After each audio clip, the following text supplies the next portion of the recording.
Hi,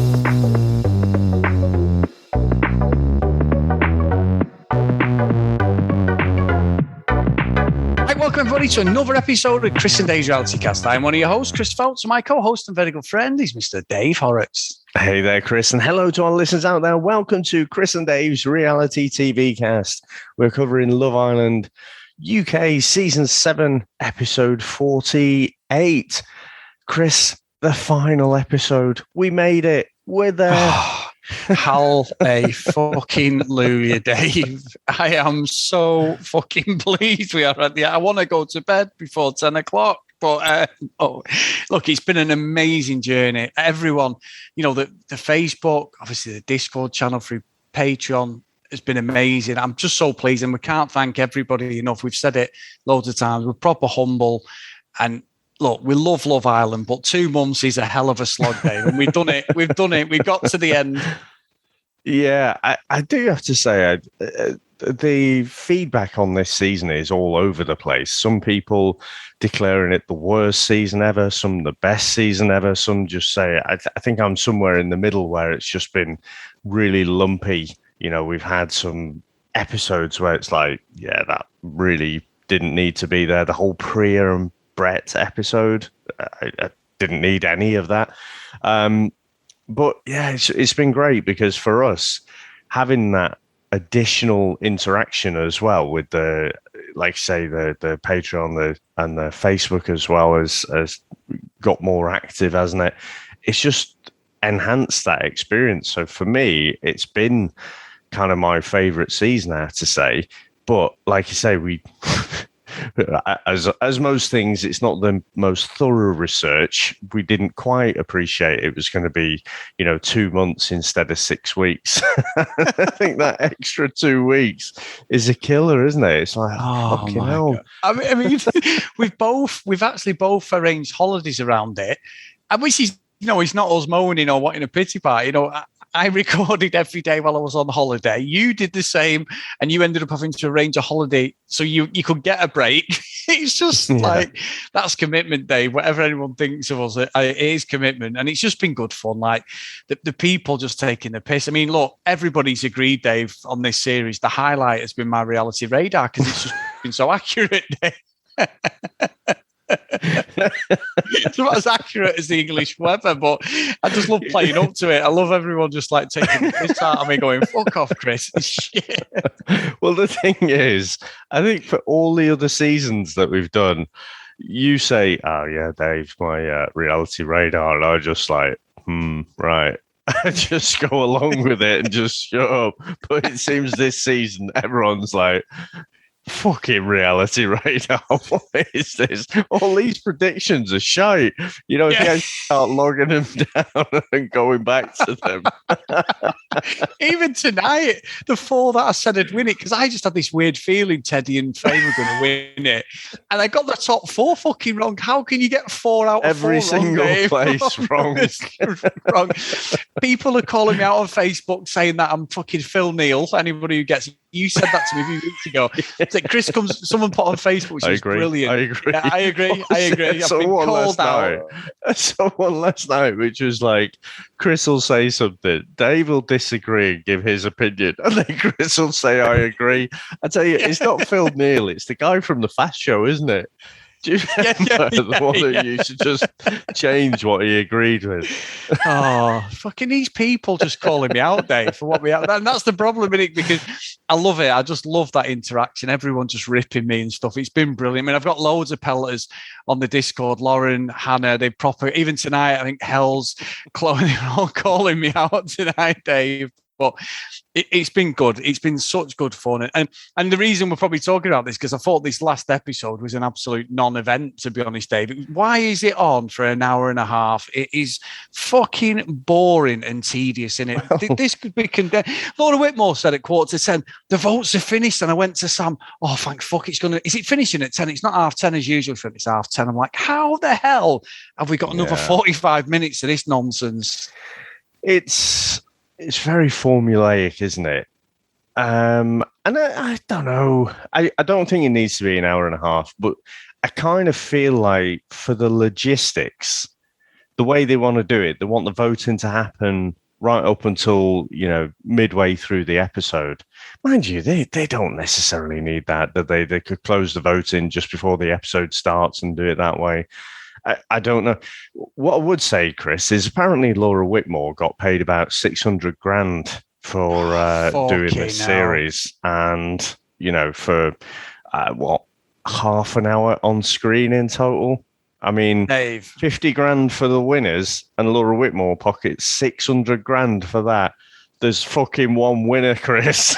Yeah, and I'm so glad you brought her up, Dave, because I'm going to call myself out before I get into what I want to say, because Sam is literally tearing her hair out when she listens to the podcast, because she's like, he's nicked my fucking thing, and I think I've seen it on the show, or something's come in my head, and she goes, I said that weeks ago. So Sam said, and I think it's a great description of Laura Whitmore. I think, look, me personally think Laura Whitmore's like a fucking plank of wood. She's a terrible presenter, Dave. I think she's awful. It's just rubbish, completely garbage. Tonight was terrible. Every time they come back from a break, she's dancing. I'm like, oh, that's just cringe fucking levels. And then when she was doing the whole at the end bit was just fucking terrible. But Sam said she's very much like Tess Daly. Now, Sam loves Strictly Come Dancing. I'll watch it now and again. I used to love it when Flavia was on, Dave, because I did like a bit of Flavia. But I don't watch it per se. I'll watch the odd bit, and even I'll sit there because Sam's watched it for years. She loves it, and I'll go, "Oh, his hands aren't right," and all this. I'm like, "Oh my god, Chris, turn it off. Go and play on the Xbox or something." And but she's like Tess Daly Whitmore, where she's fucking useless. And reading off the auto cue, I was like, "Oh my god!" And Tess Daly's is saying they try and be genuine, and they're not. And I don't know if anyone else feels the same, but I just feel like I might as well fucking talk to my fucking kitchen cupboard door, Dave. I'd get more personality out of it. I think they need to shake it up. And what better way to shake it up than having two middle-aged fucking men do it? You could be like the Ian Sterling, because I don't think Ian's been at his best. And I could be the presenter, Dave. Reality radar and everything. It'd be perfect. Come on, they have just had a new baby, and you're just properly throwing the boot in there. Well, I'm only saying, Dave, and I'm not going to change your mind on this. Don't you come in with your argument and I fucking go, I agree, Dave, I agree. I'm not doing it with this. I'm not doing it. Well, Chris, I was furiously scrolling to find your predictions, and here we go. It was Faye and Teddy first, Millie and Liam second, Kaz and Tyler third, Chloe and Toby fourth. That takes some skill to get every single place wrong. Oh my god! I went. What did I do? I went Chloe and Toby first, Liam and Millie second, Kaz and Tyler third, Faye and Teddy fourth. So all of mine were wrong as well. I'm just looking.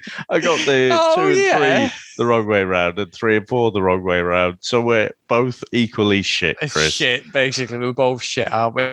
And what did you think? Because the episode was bobbing. They got a salsa lesson. Garbage. We had a star day. In it. It's always the same, isn't it? You get the salsa, you get the spa day, you get the writing the declarations of love and everything. It's yes, and also there was a couple of Hail Marys through in there, Dave. So Toby and Chloe became boyfriend and girlfriend, and Liam and Millie. Liam's was the most calculated of the lot. The last VT before they announce it, and then to be fair, I think Hannah said the voting was closed. Vote finished. Yeah, you said it. The voting had closed, and it doesn't matter about that. But it was more like clever gameplay, and I don't know whether they realised that. But yeah, it was just all nicey. I know we always go on about it, but like fucking the way everyone reacted and everything, and Millie, it's like Liam just asked her to marry him. I honestly, for a moment, that split second, I was like, has he just proposed? Because what I was seeing and the reaction and everything, it's like, no, it's just boyfriend and girlfriend. Oh, right, okay, that fucking nonsense. We're still doing that, are we? Even though the voting's closed. It's just bollocks. And Chris, obviously, everyone knows the result now if they're listening to this. So Liam and Millie win. I must admit, I was a bit shocked. I did see someone had put up, I think it was on Facebook, and put that on Millie's Instagram, there was like a vote for Millie and Liam, and if you screenshot it, send it into them, and they'll give you some free makeup. Oh my God. That's a quite expensive way of getting votes for like what is essentially a free vote, isn't it? You know, you just download the app. But it's like, hang about, this seems a bit wrong, this. But, you know, ultimately, Millie had the most Instagram followers, I think. You know, if you totted up just the Instagram followers, then Millie and Liam did seem to be the most popular couple. Oh, I tell you what, Dave, as well. And they were the most popular. And I still didn't work it out because everyone in our circle was like, I don't want them to win because of Liam being a cheat and stuff. Yeah. And there is, look, I said it yesterday, all 4 couples, there's a redemption story in all of them, whether you want to buy it or not. Faye for just being Faye. And obviously, Teddy wasn't completely innocent in Casa Amor. He doesn't necessarily get away, but her reaction was ridiculous. Toby, as we know, Tyler and Liam. So all 4 couples have had it tested where basically the lads bar Faye, the other 3 was the lads have all been sort of a bit dodgy. So it's interesting. It's got to that, but I watched it. I mean, when we saw it, we had a message about, I think it was from Lib saying that Liberty was a bit cocky on this morning. And I watched the interview. I don't think she was, but I do think that I feel a bit sorry for Jake, you know, Dave. A little bit sorry for, and I thought Eamon Holmes. I mean, I like Eamon Holmes because he's a United fan usually, but he was a dickhead in that interview. I just thought he was really trying to be smart. Fucking hilarious, didn't he? Yeah, he thought like, you know, this young couple crushed probably.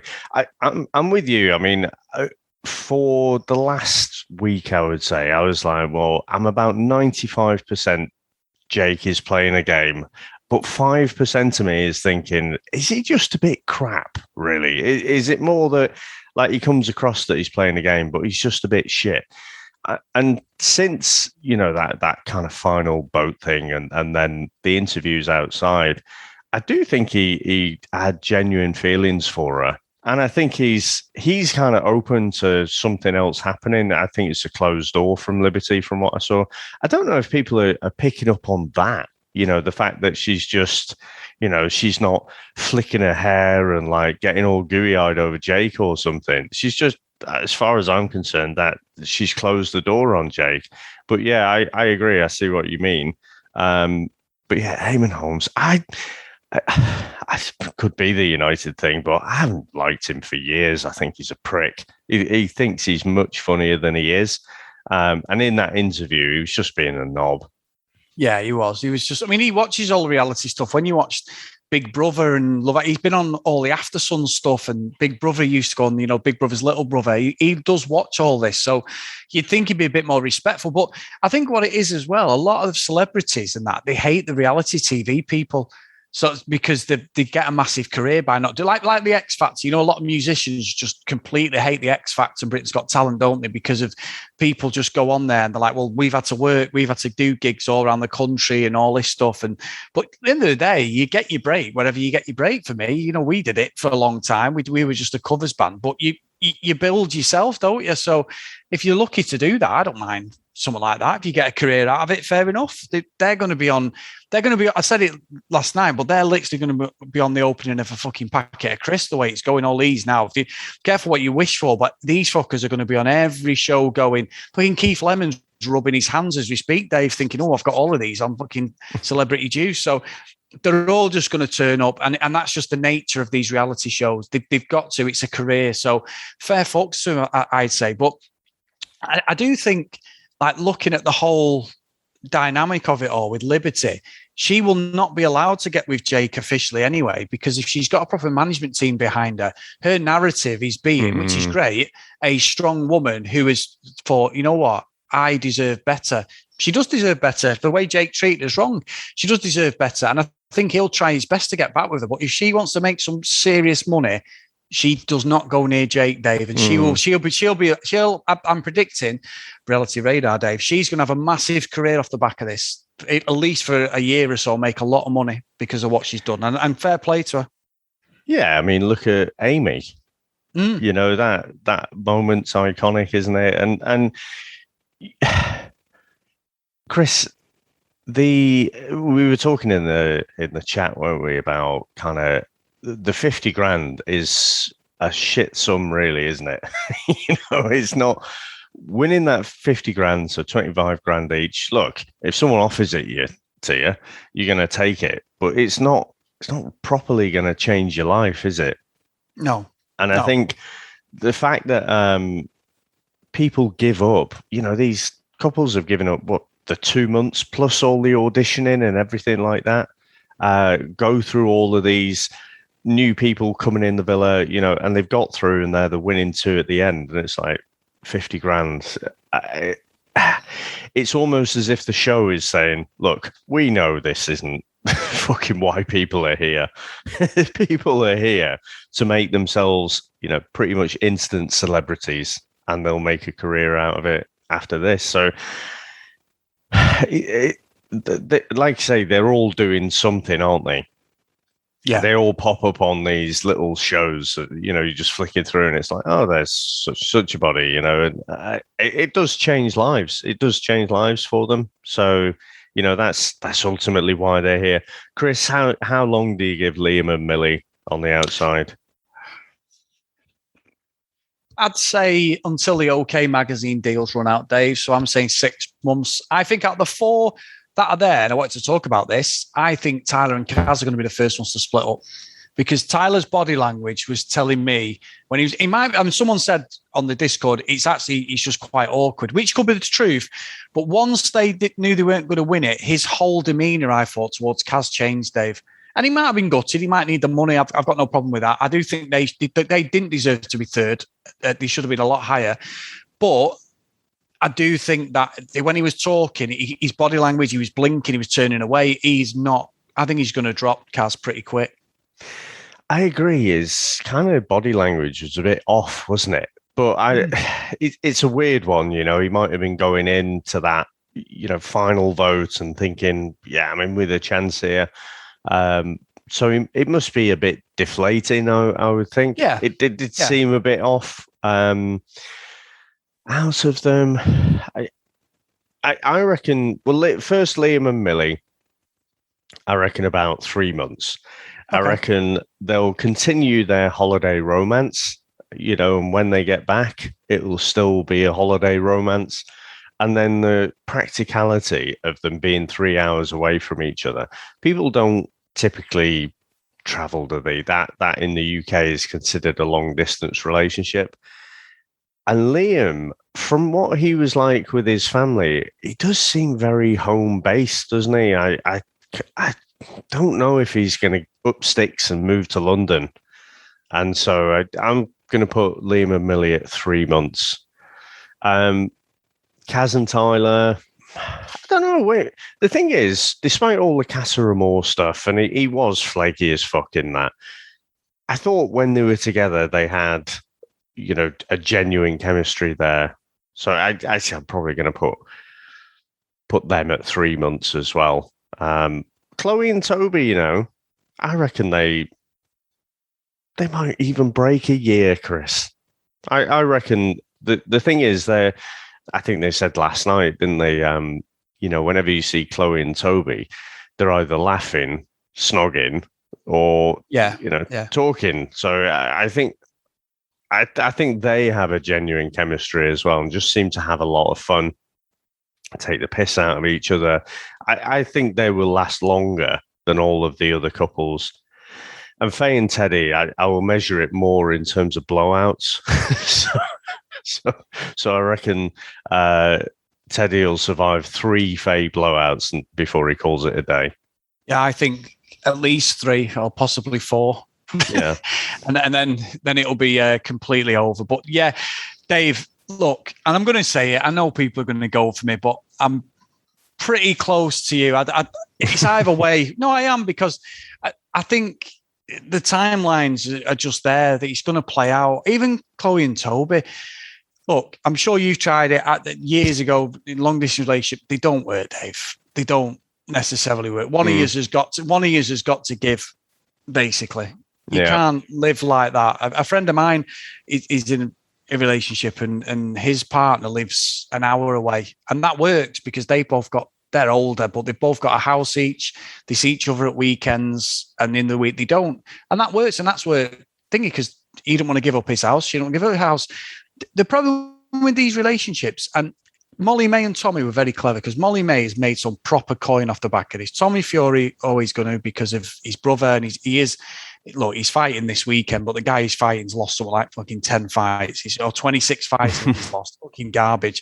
But Tommy Fury's chasing that Jake Paul fight for the big money, who's the social media guy. And they have basically been together. It's when you're in the trenches, Dave, when the electricity bill's coming in, when they fucking need shopping, you've run out of milk, bread. These are real life things. A lot of the guys are a lot younger. And I know that not all of them may have never lived at home, but it's like they're real things. You've got to find money for this. And that always puts a strain, Dave, on a relationship. And you know, I know they're going to live a different life to probably what we are for the first few months. But when it all calms down and the phone stops ringing, and I know it's a cliche, that's when you'll see whether there's a relationship at the end of it. So they'll might live a whirlwind off the extension of Love Island now. They'll be if they can travel, they'll be tending to a Ibiza, all that sort of thing. But I think ultimately you're right. The 3 to 6 month period is when most of these. I just think Kaz and Tyler's going to be within the first week. He just looked really awkward. And Kaz doesn't deserve that, but I just think he looks really awkward, Tyler. And it could just be he was nervous, to be fair. But yeah, but I mean, he's been in front of TV cameras for the last few weeks. Yeah. Who knows? Who knows? I tell you what, I found interesting, Chris. So Faye was talking to Laura, and she said she was going to quit. She felt like quitting. Now, I don't know exactly when that was. And what we've seen of Faye in this last 2 months is that she loves to create a story around herself. So I'm not sure if she's deliberately sort of saying that, being a bit dramatic about it. But I wouldn't be surprised if it was after that whole movie night blowout. And she's probably been talked around by the producers. Yeah, she could have been. And also, where would she have gone? If she was all cards in on Teddy, which she is, and you can say whatever you think of their relationship and her attitude, which, you know, I'm not a fan of, there is a proper chemistry there, Dave. Even when the camera's panned away from him, Teddy's kissing her on the neck and the shoulder and on the fucking cheek and that. So there's that natural affection that we never saw with Jake and Liberty in that. So there is a chance for them. There is a chance. And she said she's going to move from Devon and all this. So, I mean, if I was fucking Teddy, I'd move to Devon because it's fucking lovely, isn't it? But she's going the other way. Obviously, career opportunities. There's not many paparazzi around Devon, I don't think. No, not really. They need to be getting the free nightclub entries. And yeah, they do, to be fair. But there is a chance for them. I will say there is a natural chemistry. Look, the way she reacted, and she acknowledged it a few times, hasn't she? She's acknowledged it, whether she's been prompted or she's had to self-evaluate by the producer or just hopefully by herself. She is aware when she goes, all bets are off. She's got to calm that down as she gets older. She's got to, just for herself, for her own mental health and her own relationship. She'll never be in a stable relationship if she's like that. Yeah. We'll see. You know, people can surprise you, and let's see. I think certainly 3 out of the 4 couples are definitely gone within the year, aren't they? Oh, 100%. Now, Dave, we have had our final 2 emails of the series. So nice. Our great friend Hennessy sent us an email. It's a good one. Love Island Too Self-Aware. Guys, I've been on the reality TV cast bandwagon for quite some time. So I thought it's a good time to pose a question that you can discuss now at the end of the season or discuss in the break after the season is over. The question is, are we seeing the beginning of the end for Love Island? The show, in my opinion, had a shaky start. Then, to my surprise, it had a great couple of seasons in series 3 and 4. But much like The Bachelor, Bachelorette, as the rise of the concept of the social media influencer has grabbed a hold of the show, the relationships have become less real, less believable. I know Chris touched on this in the last show. I find it hard to believe that any of what we are seeing now are anything more than situationships. And if that is the case, what is the future of the show? I found myself less and less interested in watching silly banter between 2 people that I'm not convinced really like each other. Certainly not investing in any of these couples. And I feel like if it weren't for the watch parties on Discord, I would have shut this season down a long time ago. I was much more interested in the shows that I have not seen before, like F-Boy Island and Beauty and the Geek. What are your thoughts, Hennessy? So I'll let you answer that first, Dave. But I think it's a great question. I'd sort of forgotten about Beauty and the Geek. I think it's the Australian one. I've heard really good things from a few people about that. So, possibly one to check out. Maybe not to review, but just to at least check out a few episodes. It's a really good point. I'm not sure a lot of these islanders really liked each other. When Liberty left, we saw the tears and everything, and yeah, I think I could get that it's a bit emotional, someone leaving, but apart from Liberty and Kaz, there weren't really those kind of bromances and like girl relationships and friendships. Also, I just think I wasn't rooting really for any fucking couple in there. Out of the bad bunch, I've been saying for the last week, Chloe and Toby, but the way Toby had behaved, he became entertainment. So on a reality TV context, he was, he was quite amusing. But let's not forget, if it wasn't for Hugo, and we can all say, well, was he just grandstanding? Probably, yeah. Chloe would have been home. Toby had picked Abby. And, if Hugo had gone with the girl, what was her name? Georgia. That was it. Chloe had gone home then. So, I just couldn't really say I was genuinely rooting for anyone. If anything, you're like, let's have a do-over, ship a bunch of other people in, and let's see if we can really root for someone there. So I think one of the problems is, I think, a lot of the guys, well, all of them are raging narcissists. I think I always make this point clear about that one. But he's right. I do think the age of the influencer has it's permeated this series now. Is there really anyone who we think, right, they've just gone in there for a bit of a laugh, don't even have an Instagram account, Chris, they're just looking for love, that's it, they do their bit on the series and then walk away? No, all of them have got their Instagram accounts, all of them have gained more followers since being on the show, whether that's creeping up a little bit or like Millie, she's almost at 1 million followers, Chris. I mean, that is proper serious influencer level. I don't know. Yes, whatever it is, you can get a lot of advertising there and what have you. So yeah, I just think it's unfortunate. But the other thing, I think the bigger influence is all the guys are so young. I mean, Liam's won it. He's 21. 22, Dave. He's 22. He had his birthday, didn't he? It was a fucking non-event, wasn't it? But yeah, so he's 22 now, and it's like, come on, you're wanting people to be in there. For me, if I could have anything, you would have people who are a bit older, have tried other things, not had the greatest time with relationships, and then go on to Love Island to try and find a connection there. It's a pipe dream, I know, but I just think we have to face it. All of these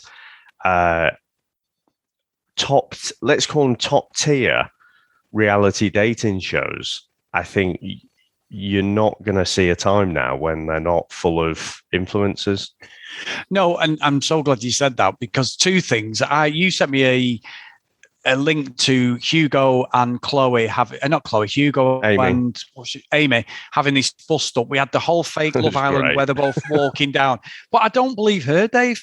Hugo's a bell end and can talk himself into a friendship, even if he's married with 2 kids. That guy, he's an absolute clown, and he is an idiot, and he's fucking cringeworthy. But she was in there for the right reason. She used Hugo to get in the villa. She thought she had better options. She didn't. Sorry, did you say she was in there for the right reasons? Or no, she was in there for the wrong reasons. She got with Hugo in Casa Amor just to get in the villa. And then she had the audacity to say that he friend zoned her. She was just a bit of pride. She's a fucking influencer or wannabe influencer. They all are. I think you talk about Amy. Amy's one of the only ones who probably wasn't in there as much as all the others, but she's had a tidy little career out of it in Curtis's series. They're all in it for that. And that's where the flip-flopping in relationships you could see it's all apparent. Danny leaves, and then was it Lucinda goes straight for Aaron, doesn't she, and stuff, because she knew she had to make a move to stay in there. We called it. I mean, that seems like weeks ago now, but we called it. But Dave, I've got a fucking pitch of a show. Now, I did pitch it to you and the guys on Discord tonight. Well, just so you're talking before this. the pitch, I will just say shocking news. So I think it was Hannah who said on the Discord, Aaron and Mary are in the friend zone, Chris. Shocker. Well, I didn't watch After Sun the other night, and Sam said that she literally said, I've gained a friend. And obviously I didn't. About a best friend, to be fair. A best friend. But that's bullshit, innit? Because it was all the love stuff, wasn't it, at that point? The fucking stick that they were giving Kaz and Tyler for voting for them because they weren't, because they were more compatible than fucking Brett and Priya. And then this happens. It's just nonsense, isn't it? But sorry, pitch away, sir. Right, so we've got Love Island. We're all saying, why can't we have 30, 40 something year olds? This is the pitch. Now I'm copywriting this for me and you, Dave. Obviously I'll get a 90% split. You get 10% just for being along for the ride. But we're not calling it Love Island. We're calling it Belly Island, Dave, right? So, and the tag is, if you've not got a wobble, then you need to fuck off back to the UK. That's it. I'm not pitching anymore. It's the fucking worst. This is what I'm thinking. Everyone says it. Why can't we see like 30, 40-year-olds in there talking about mortgages, fucking hemorrhoids, fucking grey hairs, nose hair, whatever. You know what I mean, Dave? Erectile dysfunction, anything. You know what I mean? But anything that would be normal, and they're just normal people. I'm telling you, someone is making this show now, and we need to make it before they get there, Dave. I obviously will be the presenter. You'll be the fucking guy on the mic, as I said before. Maybe we should forget Love Island, go more for our age group. It's going to be there, Dave. It's there. It's calling for normal people to go on there. If you've not got a belly, you're not allowed in, Dave. That'll be perfect. Absolutely perfect. And I think we would probably get some proper drama then as well, because people just wouldn't put up with bollocks, would they?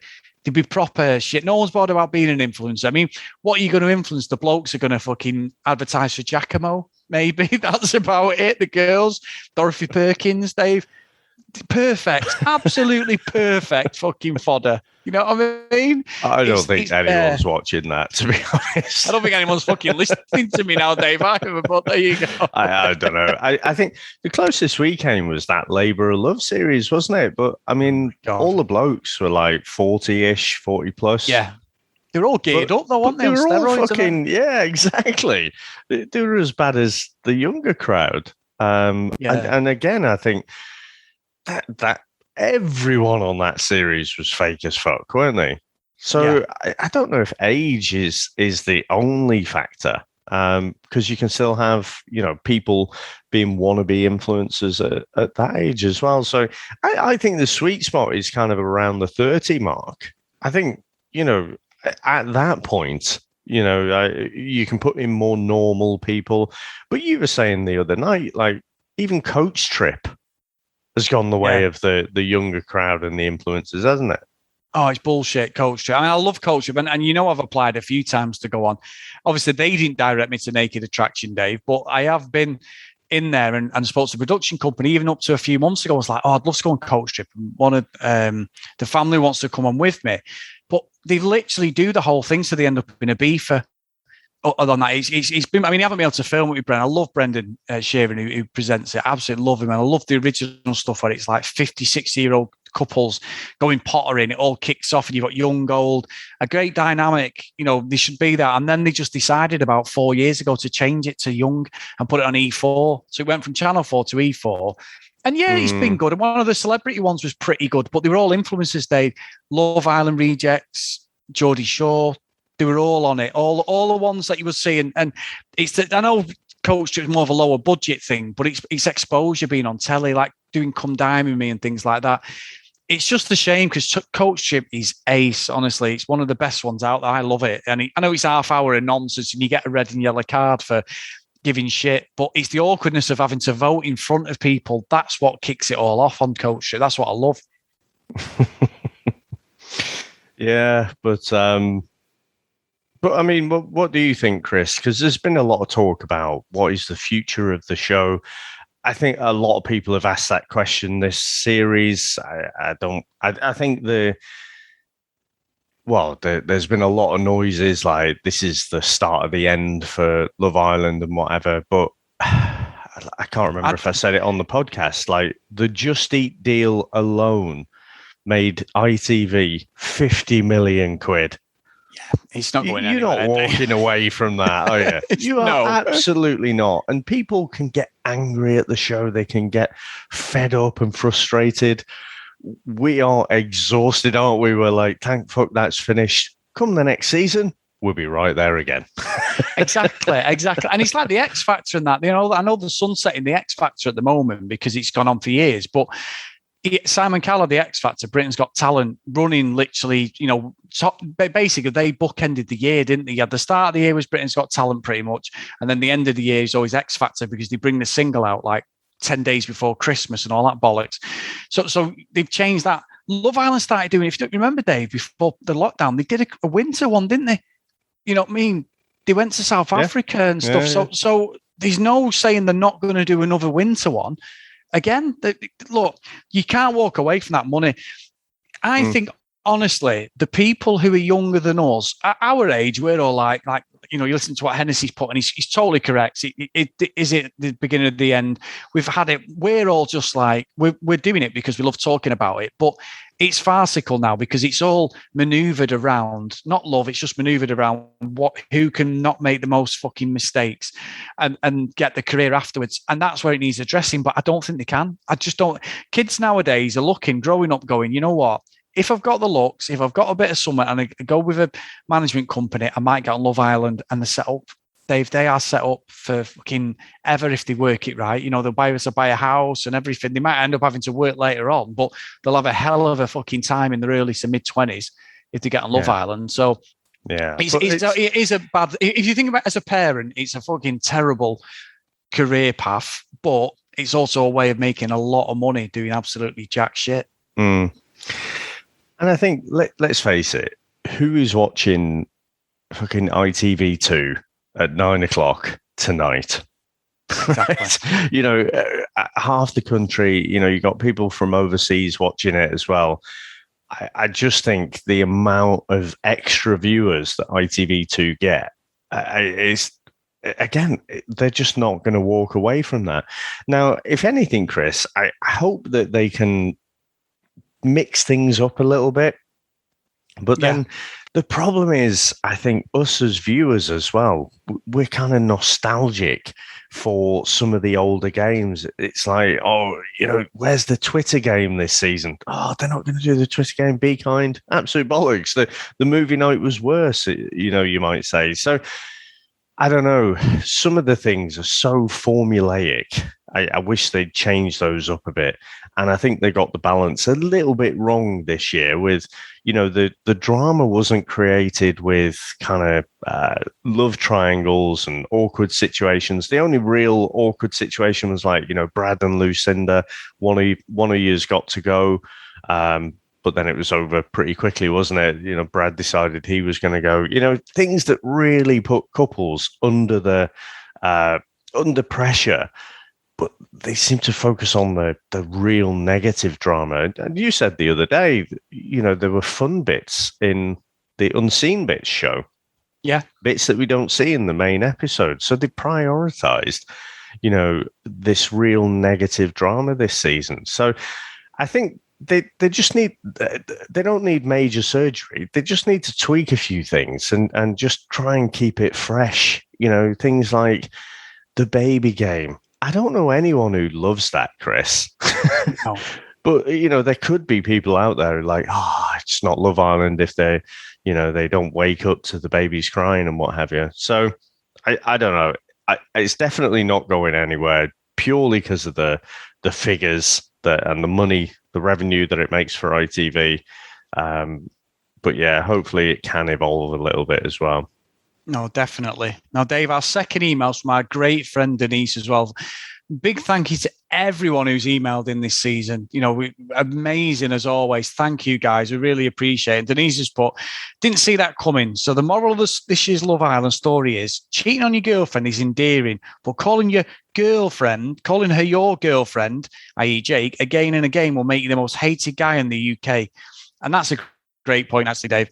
I need some deep dive analysis on how Kaz came fourth behind Faye and how or why viewers gave Liam a pass on his scoundrel behaviour. I was gutted Chobe didn't win. But let me not go without saying I couldn't have enjoyed the series without you guys. Lots of love from your biggest fan, Denise from Brooklyn. Now, Dave, New York again, class. Thank you, Denise. Brilliant email. So, think of that one, Dave. I think she's got a point, to be fair. Jake, he didn't cheat, but obviously his behaviour wasn't great. And he became like Liam's won it. And obviously, even Tyler, they were both getting pelters for what they'd done. Toby, the same. Toby's just like, he's a cheeky chappy, but he cheated on everyone. So, yeah, I think that's a good point. Yeah, it's a weird one, isn't it? I think you almost have to rank the Love Island crimes, don't you? It seems to be that kind of cheating, and this is Love Island cheating, because remember, Chris, if this was The Bachelor, snogging two people is a quiet night. Fucking hell. They can snog 6 or 7 people in one night on that fucking show. They're like, oh yeah, I really prioritize truth and honesty. Now, can you send the next girl in, please? yeah. And then it's like that. I hate cheating. Now, let me just get this breath mint out here. Yeah. It's like the Cookie Monster, aren't they? They're just like, come here. But yeah, like I say, there'd be uproar if The Bachelor only snogged 2 people in one night. But anyway, that's a different show. So on this one, it is, I guess you could say, close to real life. It is cheating. Yeah, I mean, it's not a good look, is it? I mean, we were talking at the time around Casa Amor, we've both got daughters. It's not something I'd be happy with, and Millie's parents seemed okay with the whole Liam cheating thing.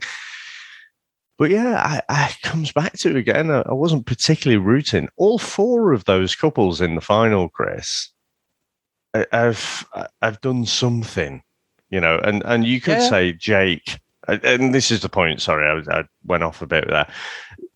Jake became, I guess you would say, hated, because he was playing the game, or he appeared that he was being manipulative and trying to manipulate the game. And it seems that is a higher crime than just cheating and just snogging someone else and spending the night in the same bed as them. And you know what, Dave, and that's a great point, because I think with Jake, it's the psychological side of the relationship. Yeah, the gaslighting stuff. That was pretty bad. More people are talking about that now, which it should be, because it seems to be that cheating's bad, which it always will be. I'll never condone that, and I'm sure everyone won't condone that. But it's something you can come back from. But when you're being a gaslighter and a bit of a bully, and and I'm not saying he's a bully, but you're belittling the person you're supposed to love and everything. That's a difficult situation to come back from. And I think that's why it's hit the public more. We've called him out, and quite rightly. And then you've seen things, I'm not sure, is he just not clever? His dad's even come out and said the same thing. That's his old man saying it. But it's a difficult thing, because so many people have been in that situation where they've had the self-esteem absolutely dropped to rock bottom. That everyone's seen it and gone, the bastard. And look, quite rightly, I'm not forgiving it. I'm just saying that it is interesting that people are allowed to cheat and come back from it, but you're not allowed to come back from something like that. I think the gaslighting stuff only came in very late on, though. I think Jake already had that infamy before that. I think, and that was for the whole, the first thing was about, he was saying to the lads, yeah, kind of like liberty, but I don't want to rip her clothes off. And then he was having the discussion with her at like lunch or something, and saying, well, there are going to be other people coming in. He was kind of getting himself ready to upgrade, wasn't he? So we didn't like him for that. But the I think the thing was really in Casa Amor when he was goading the other blokes to go and cheat. He's like, you're not boyfriend and girlfriend. So he was obviously, he had that status. And he was saying to the other guys, if you're not doing bits, this isn't, you're not living up to expectations kind of thing. I can't remember the words that he said, but, that was what got people's backs up, I think. It was only really in the last episode. There must have been lots of stuff going off camera because Liberty was saying about like her lipstick and stuff. He was saying, she was wearing like high heels and red lipstick and stuff. And Jake was sort of having a go at her for that. And we hadn't seen any of that. So I think the gaslighting stuff was a fairly recent revelation. And, they were already halfway out the villa by that time. Yeah. Yeah.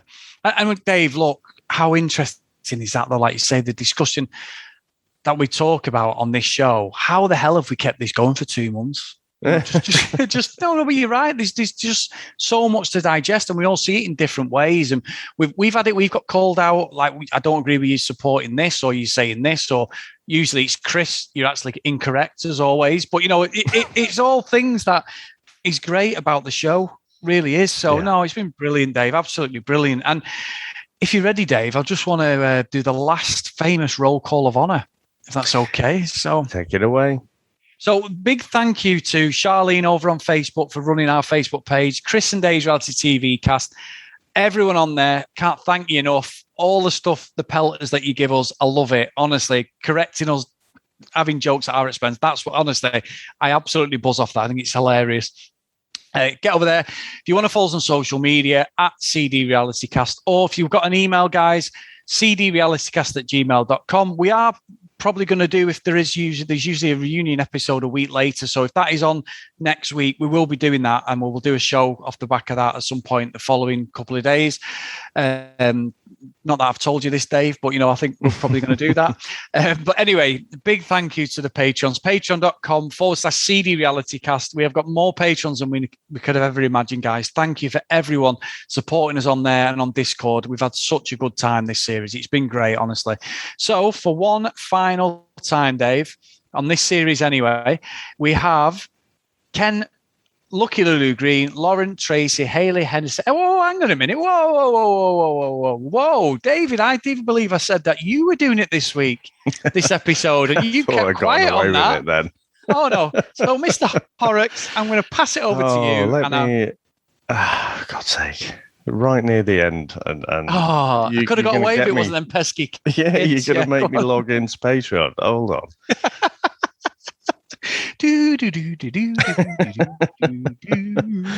Because someone will tell me off and go, you said Dave was going to read it out, and they are correct. I fucking forgot. So I apologize, everyone. God, that is a long list, isn't it? Oh, yeah. You better do it in one breath like I did, my friend. Not a chance. Right. So we have got Lucy, Sharon, Helen, Abby, Charlie, Brianna, Chloe, Neve.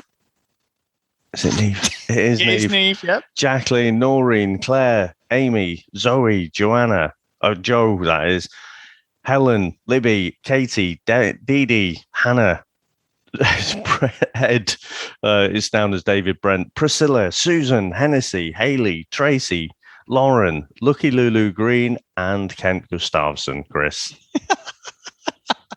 Brilliant. Yay! No, honestly, Dave, that's brilliant. Thank you. On a serious note, from me and Dave, and I'm sure I'll let you finish it off, Dave, big thanks to everyone. It's been amazing. We've had such good fun, and I can't wait for the next one, because we're going to take a little bit of a break, aren't we, for a week or so, but we have got Ready to Mingle in the back pocket potentially that's going to start in the UK. So I need to find out a little bit more about that, but we're not going anywhere, guys. We're definitely going to be doing something. Maybe not something every day. And this is when mine and Dave's friendship will be tested, because I'll ring him and go, Dave, this show's just started. And you'll be like, Chris, fuck off. Right, we're not doing it. So we will be doing something. So anyway, Dave, over to you, mate. We did say that we weren't going to do the daily thing. We just fell into it and ended up doing it again. So, no, it's been awesome. So Ready to Mingle is our probable series, but yeah, we're just going to take a week off and then we'll announce something. If you do want to listen to us a little bit more, you can always get us over at the VHS Strikes Back as well. We currently have a poll running on Twitter. So Chris, we've got some great sequels, haven't we, coming up? So and I can't call where this one's going to go. So the current leader is Lethal Weapon 2. So this is all sequels where we've already covered the original. So Lethal Weapon 2 is currently top. Then you've got Die Hard 2, Godfather 2, and Beverly Hills Cop 2. So whichever one of those we're going to end up reviewing next, I think I'll be happy with, and I think you'll be happy with as well. Oh, they were my favourite films. So I even said to you yesterday, didn't I, say you buttering me up for something? I was waiting for the punchline because what a poll. It's not a horror movie. It's actually 4 of my favourite movies ever. So I can't wait. And obviously we do the Comics in Motion podcast. We do the TV and movie reviews. That's our baby. But we have a massive network of people on that channel who do all sorts of comic book based shows, different things. So we are on there every week. Our show comes out on a Friday, but that was our baby, wasn't it, Dave, for like 3 years. That was our first podcast. So really, we keep that close to our heart, that one. And also we've got The Office as well. We do Back to the Office, which comes out every 2 weeks, which we're going through the Ricky Gervais UK version. So that's on, everything we've just said is on all the podcast catching apps, guys. So please get on there. If you want to listen to us a bit more. And what I would say to every single person who's never listened to the VHS Strikes Back, there's only one episode that will get you involved on that one. Please seek out, and who knows, the American Pie episode. That's all I'm going to say. The American Pie episode is one of our most downloaded and the one we get the most chat about for a certain section towards the start, Dave. That's all we're going to say. The tagline for that one should be too much information. Press ups, yeah. We say press ups, but anyway, give it a listen, guys. Give that one a listen. All right, mate. As Big Chris would say, it's been emotional, and thank you so much for all this time that we've spent during this series. Thanks to everyone out there who's been listening as well. I'll say it for the last time, but I'll see you next time. Bye.